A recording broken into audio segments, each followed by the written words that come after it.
Okay, question number 8 is hx is equal to a to the power x plus b. Now because it's a function, so I can write hx as y is equal to a to the power x plus b. Okay. Other information is a and b both are positive constants. Okay.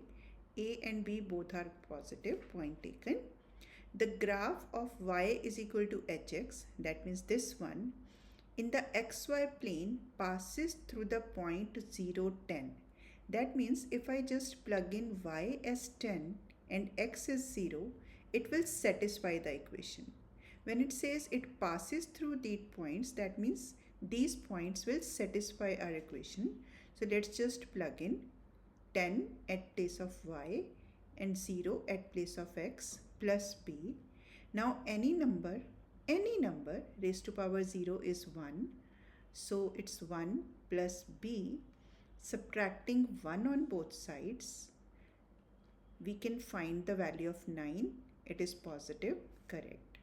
Now let's go to another point. Minus 2, oh, it's a big number. So another point which is satisfying the equation is minus 2, 325 by 36.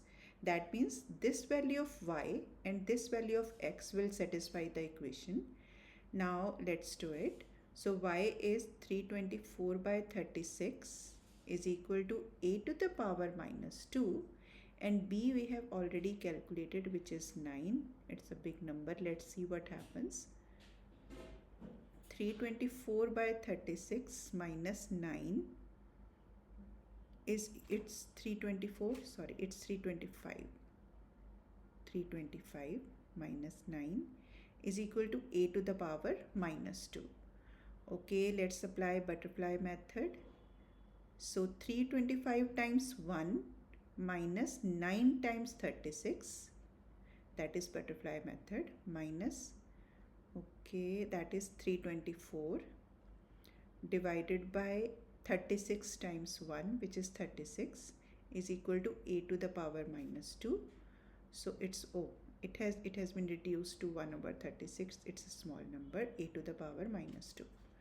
Now because a has a negative exponent, so by the rule of negative exponent, we can just make it positive by reciprocating it, which is equal to 1 over 36. Now a square cross multiplication. You can call it as cross multiplication, or you can call it as reciprocating both sides.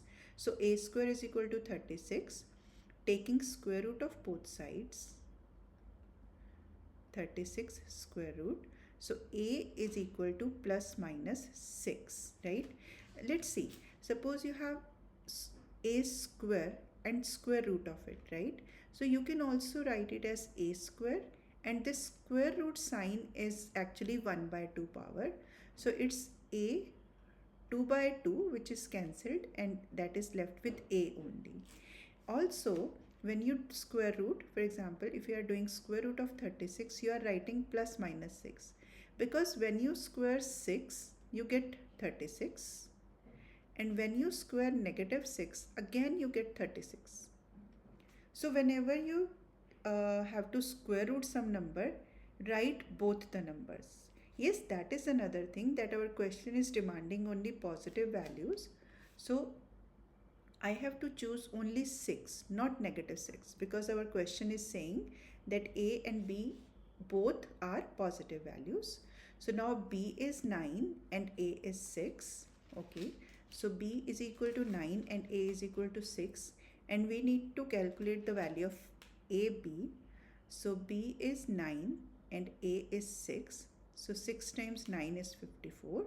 So C is the correct option.